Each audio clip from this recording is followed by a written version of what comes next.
আজকের আমাদের কাছে সেই দিনে সেই দুঃখের দিনটা, যে 21শে জুলাই কালকের দিনটা আসছে আগামীকাল, যেটা আমরা পালন করতে যাচ্ছি, যেটা আমরা প্রতি বছর পালন করে এসেছি, কিন্তু সেটা কখনোই কোনো টিভি মিডিয়া বা কোথাও হাইলাইটস আমাদের হতে দেয়নি মমতা বন্দ্যোপাধ্যায়।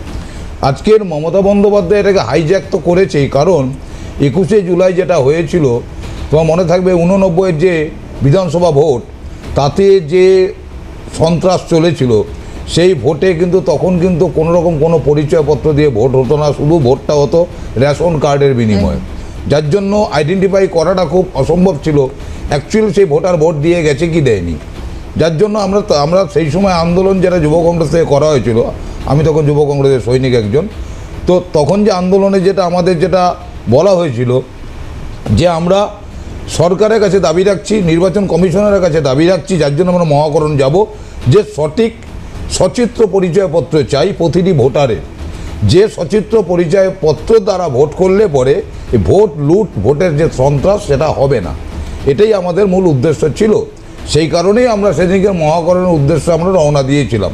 কিন্তু সেদিন যেভাবে সেই সময়কার সরকার বর্বচিতভাবে মনীশ গুপ্তর কমেন্ডে, তার তত্ত্বাবধানে যেভাবে ফায়ারিং চালিয়েছিল, যেভাবে ফায়ারিং করেছিল, কাঁদানি গ্যাস ছুড়েছে, কাঁদানি সেল, তাতে সেদিনকে প্রায় 248 জন আহত হয়েছিল, 248 জন, এবং সেদিনকে 13 জন গুলি খেয়ে মারা গেছিল।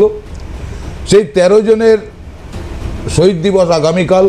তো আজকের মমতা বন্দ্যোপাধ্যায় যতদিন কংগ্রেসে ছিলেন, সেই সময় কংগ্রেসে ওনারা কংগ্রেস হয়েই কথা বলেছেন, এবং আমি গত পরশুদিনকে আমি শ্রীকান্ত শর্মা, আমাদের এক শহীদ শ্রীকান্তদার বাড়িতে আমি পরশুদিন আমি গিয়েছিলাম, তার পরিবারের সাথে দেখা করি, এবং তার পরিবারের তার ওয়াইফ, উনি আছেন এখনও ভালোই সুস্থই আছেন, তবে রিসেন্ট জ্বর হয়েছে ওনার, তো ওনার মেয়েরা 4 মেয়ে রয়েছেন, তাদের সাথে আমি দেখা করি।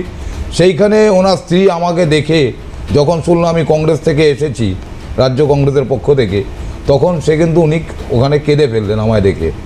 বলল, তখন উনি কথায় কথায় কাঁদতেই বললেন আমাকে, যে মমতা বন্দ্যোপাধ্যায় যেভাবে তাদেরকে অপমান করেছে, তাদেরকে স্টেজে নিয়ে গিয়েছিল শহীদ স্মরণে তাদের সম্মান জানাবে বলে, কিন্তু স্টেজের একটা কোনায় বসিয়ে রেখে সেখানে পাগলু ড্যান্স, সব সিনেমা আর্টিস্ট দিয়ে, মানে এই ধরনের প্রোগ্রাম উনি চালিয়েছিলেন।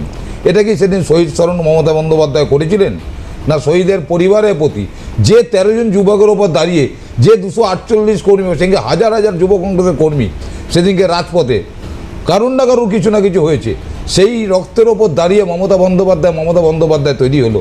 মমতা বন্দ্যোপাধ্যায় সেই শহীদদের প্রতি, বা যারা সেদিনকে ছিল কংগ্রেসের যারা কর্মী, তাদের প্রতি কি উনি ঠিক করেছেন? ঠিক করেননি, তাদের সাথে বেইমানি করেছেন। অ্যাকচুয়ালি আমাদের কাছে আজকে যেটা মনে হয়, উনি বলেছিলেন যে যেদিনকে আমাদের সরকার আসবে আমরা তদন্ত কমিশন বসাবো, এবং সেই তদন্ত কমিশনে বসিয়ে আমরা মনীশ গুপ্তর সাজা দেওয়ার চেষ্টা করব। আমরা এই গুলি কেন, কী কারণে, কার কথায় হয়েছিল, কার অঙ্গুলি এলো না।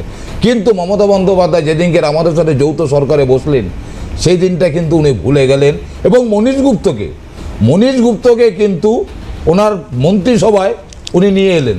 আনার পরেই কিন্তু আমাদের যারা ছিলেন কংগ্রেসের যারা, তারা কিন্তু সেই সময় কথা বলাতে উনি দেখলেন যে কংগ্রেসের সাথে থাকলে ওনার অসুবিধা আছে, উনি দিল্লি থেকে সমর্থন তুলে বেরিয়ে এলেন। তখন আমাদের যারা মন্ত্রীরা ছিলেন, মনোজ চক্রবর্তী, মানস ভূঁইয়া, এনারাও কিন্তু ছেঁড়া ফেলে দেওয়ার মতো করে মন্ত্রিত্ব ছেড়ে চলে এলেন। কিন্তু আমরা প্রতিটি বছর আমরা বাবুঘাটে দক্ষিণ কলকাতা জেলা কংগ্রেস প্রদীপ প্রসাদের নেতৃত্বে আমরা প্রত্যেক বছর, এবং রাজ্য কংগ্রেসের নেতৃত্বে আমরা বাবুঘাটে গিয়ে সেই শহীদদের প্রতি তর্পণ আমরা প্রত্যেকবার জানাই। মহালয়ার দিনে পিতৃতর্পণ যেরকম করি, সেদিনকে আমরা তাদের নিয়ে আমরা তর্পণ করি, এবং আজ পর্যন্ত কোনো না কোনো প্রোগ্রাম, কোনো না কোনো অনুষ্ঠান, রক্তদান শিবির বলো, আজকে তোমার স্বাস্থ্য পরীক্ষা শিবির বলো, বিভিন্ন অনুষ্ঠানের মাধ্যম দিয়ে তাদের আমরা মমতা বন্দ্যোপাধ্যায়, আমি ধরলাম মমতা বন্দ্যোপাধ্যায় ভুলে গেলেন, মনে রাখলেন না, কিন্তু এই 21শে জুলাইটা এত বড় করে, এই বড় বহরে এই যে ছবিগুলো আমরা দেখাচ্ছি, এইভাবে বিষয়টাকে পোট্রে করারই বা প্রয়োজন কি ছিল? এটা ওনার করার একটাই প্রয়োজন ছিল, উনি যদি যে শহীদদের বুকের রক্তে উনি দাঁড়িয়ে, মমতা বন্দ্যোপাধ্যায় হলেন কংগ্রেসের সহযোগিতায়, কংগ্রেসের টাকা পয়সা, কংগ্রেসের ফোর্স, কংগ্রেসের সহযোগিতা মুখ্যমন্ত্রী হলেন, উনি যদি ওই শহীদ মিনারটাকে যদি ওই শহীদের রক্তটাকে যদি নিয়ে আরও খেলতে না পারেন, তাদের ছবিকে সামনে রেখে যদি উনি না দাঁড়াতে পারেন, তাহলে আগামী দিনে সরকার টলমল হয়ে যাবে, মানুষ বিশ্বাস করবে না। তার জন্যই কিন্তু আমাদের শহীদ মিনার, আমরা যে শহীদ স্মরণটা করেছি, সেটা কোনোদিন কোনো মিডিয়া চ্যানেলে উনি দেখাতে দেননি, কোনো মিডিয়া চ্যানেলে দেখাতে দেননি উনি, কোনো চ্যানেলে। আজকের উনি প্রত্যেকবার বলেছেন এটা আমার, কিন্তু সেদিন কিন্তু রাস্তার লাল পথ রক্তে লাল করে দিয়েছিল কিন্তু জাতীয় আমরা দেখেছি কংগ্রেস। শুধুমাত্র রাজনৈতিক বক্তব্য এবং বিজেপির বিরুদ্ধে বিষোদগার ছাড়া খুব একটা বেশি কিছু থাকতো না বক্তব্যে।